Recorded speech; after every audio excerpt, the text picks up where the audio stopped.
देव्यपराधक्षमापणस्तोत्रम् न मन्त्रं नो यन्त्रं तदपि च न जाने स्तुतिमहो न चाह्वानं ध्यानं तदपि च न जाने स्तुतिकथा न जाने मुद्रास्ते तदपि च न जाने विलपनं परं जाने मात्वस्तदनुसरणं क्लेशहरणम् विधेरज्ञानेन द्रविणविरहेणालसतया विधेया शक्यत्वात्तव चरणयोर्या च्युतिरभूत् तदेतच्छान्तव्यं जननी सकलोद्धारिणि शिवे कुपुत्रो जायेत क्वचिदपि कुमाता न भवति पृथिव्यां पुत्रास्ते जननी बहवः सन्ति सरलाः परं तेषां मध्ये विरलतरलोऽहं तव सुतः मदीयोऽयं त्यागः समुचितमिदं नो तव शिवे कुपुत्रो जायेत क्वचिदपि कुमाता न भवति जगन्मातर्मातस्तव चरणसेवा न रचिता न वा दत्तं देवी द्रविणमपि भूयस्तव मया तथापि त्वं स्नेहं मयि निरुपमं यत् प्रकुरुषे कुपुत्रो जायेत क्वचिदपि कुमाता न भवति परित्यक्ता देवा विविधसेवाकुलतया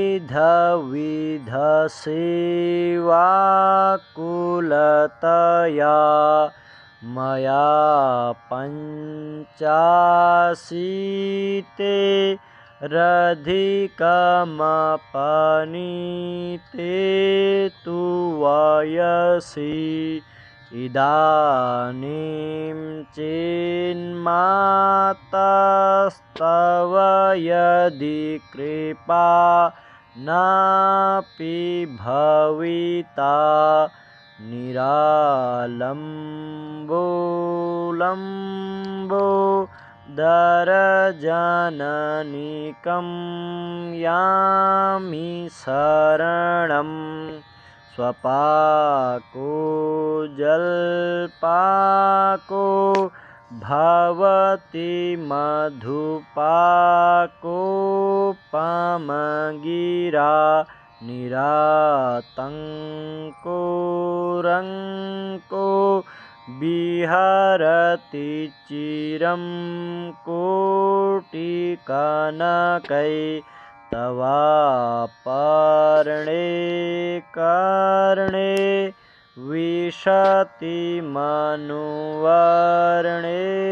फलमिदं जनः को जानीते जननी जपनीयं जपविधौ चिताभस्मालेपो गरलमसनं दिक्पटधरो जटाधारी कंठे भुजगपतिहारी पशुपति कपाली भूतेशो भजति जगदीशैकपदवीं भवानी त्वत्पाणि ग्रहणपरिपाटी फलमिदं न मोक्षस्य काङ्क्षा भवविभववाञ्छापि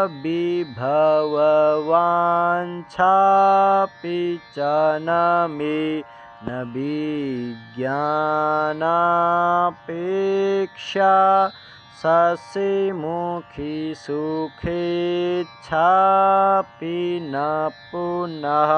अतस्त्वां संयाचे जननी जननं यातु मम वै मृडानि रुद्राणि शिव शिव भवानीति जपतः नाराधितासि विधिना विविधोपचारैः किङ्रोक्षचिन्तनपरैर्न कृतं वचोभिः श्यामे त्वमेव यदि किञ्चन मयि अनाथे धत्से कृपामुचितमम्ब परं तवैव आपत्सु मग्नः स्मरणं त्वदीयं करोमि दुर्गे करुणार्णवेशी नेतच्छटत्वं मम भावयेथा क्षुधा तृषार्ता जननीं स्मरन्ति जगदम्ब विचित्रमत्र किं परिपूर्णा करुणास्ति चेन्मयि अपराधपरम्परा परं न हि माता समुपेक्षते सुतं मत्समः नास्ति पापघ्नी त्वत्समा नहि एवं ज्ञात्वा महादेवी यथा योग्यं तथा कुरु न मन्त्रं नो यन्त्रं तदपि च न जाने स्तुतिमहो न चाह्वानं ध्यानं तदपि च न जाने स्तुतिकथा न जाने मुद्रास्ते तदपि च न जाने विलपनं परं जाने मात्वस्तदनुसरणं क्लेशहरणम् विधेरज्ञानेन द्रवीणविरहेणालसतया विधेया शक्यत्वं तव चरणयोर्याच्युतिरभूत् तदेतच्छान्तव्यं जननी सकलोद्धारिणि शिवे कुपुत्रो जायेत क्वचिदपि कुमाता न भवति पृथिव्यां पुत्रास्ते जननी बहवः सन्ति सरलाः परं तेषां मध्ये विरलतरलोऽहं तव सुतः मदीयोऽयं त्यागः समुचितमिदं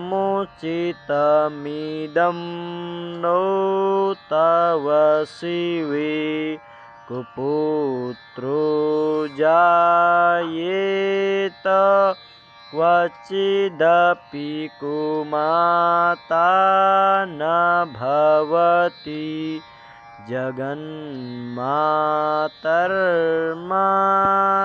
जगन्मातर्मातस्तव चरणसेवा न रचिता न वा दत्तं देवी द्रविणमपि भूयस्तव मया तथापि त्वं स्नेहं मयि निरुपमं यत् प्रकुरुषे कुपुत्रो जायेत क्वचिदपि कुमाता न भवति परित्यक्ता देवा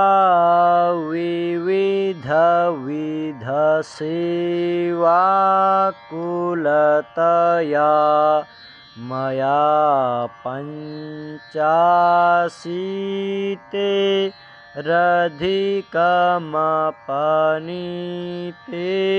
तु वयसि इदानीं चेन्मातस्तव यदि कृपा नापि भविता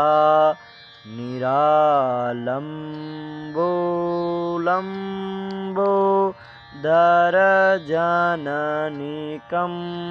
यामि शरणं स्वपाको जल्पाको भवति मधुपाकोपमगिरा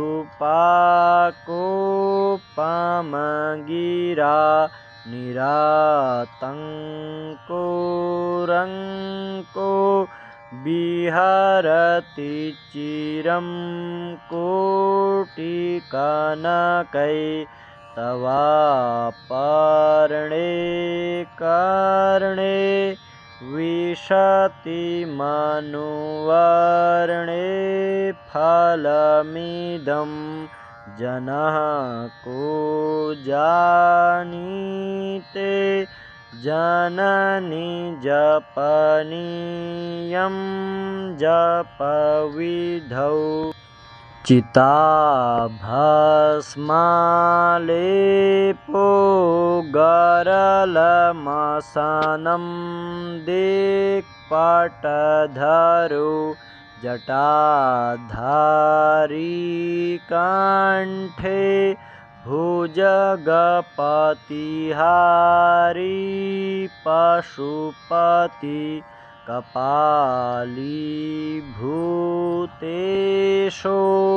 भजति जगदीशैकपदवीं भवानी त्वत्पाणि ग्रहणपरिपाटी फलमिदं न मोक्षस्य काङ्क्षा भवविभववाञ्छापि च न मे न विज्ञानापेक्षा शशिमुखी सुखेच्छापि न पुनः अतस्त्वां संयाचे जननी जननं यातु मम वै मृडानि रुद्राणि शिव शिव भवानीति जपतः नाराधितासि विधिना विविधोपचारैः किङ्ग्रोक्षचिन्तनपरैर्न कृतं वचोभिः श्यामे त्वमेव यदि किञ्चन मयि अनाथे धत्से कृपामुचितमम्ब परं तवैव आपत्सुमग्नः स्मरणं त्वदीयं करोमि दुर्गे करुणार्णवेशी नेतच्छटत्वं मम भावयेथा क्षुधा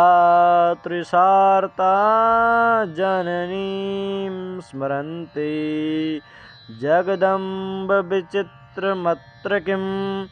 परिपूर्णा करुणास्ति चेन्मयि अपराधपरम्परा परं न हि माता समुपेक्षते सुतं मत्समः नास्ति पापघ्नी त्वत्समानहि एवं ज्ञात्वा महादेवी यथा योग्यं तथा कुरु। न मन्त्रं नो यन्त्रं तदपि च न जाने स्तुतिमहो न चाह्वानं ध्यानं तदपि च न जाने स्तुतिकथा न जाने मुद्रास्ते तदपि च न जाने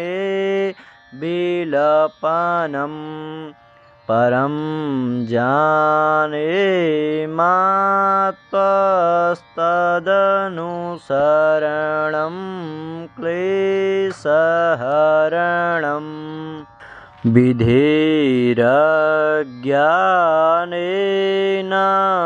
द्रविणविरहेणालसतया विधेया शक्यत्वात्तव चरणयोर्या च्युतिरभूत् तदेतच्छान्तव्यं जननी सकलोद्धारिणि शिवे कुपुत्रो जायेत क्वचिदपि कुमाता न भवति पृथिव्यां पुत्रास्ते जननी बहवः सन्ति सरलाः परं तेषां मध्ये विरलतरलोऽहं तव सुतः मदीयोऽयं त्यागः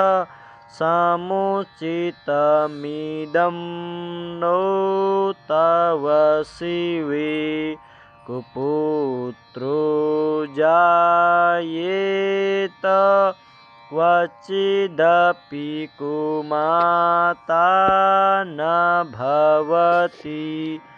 जगन्मातर्मातस्तव चरणसेवा न रचिता न वा दत्तं देवी द्रविणमपि भूयस्तव मया तथापि त्वं स्नेहं मयि निरुपमं यत् प्रकुरुषे कुपुत्रो जायेत क्वचिदपि कुमाता न भवति परित्यक्ता देवा विविधविधसेवाकुलतया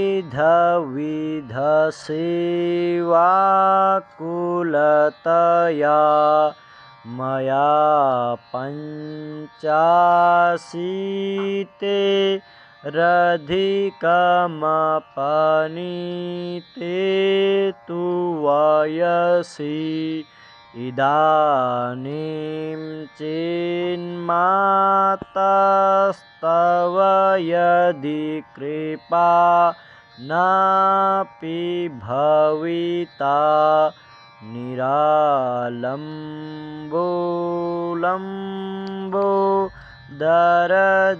निरालम्बोदरजननिकं यामि शरणं स्वपाको जल्पाको भवति मधुपाकोपमगिरा निरातङ्को विहरति चिरं कोटिकनकै तवापर्णे कर्णे विशति मनुवर्णे फलमिदं जनः को जानीते जननी जपनीयं जपविधौ चिताभस्मालेपो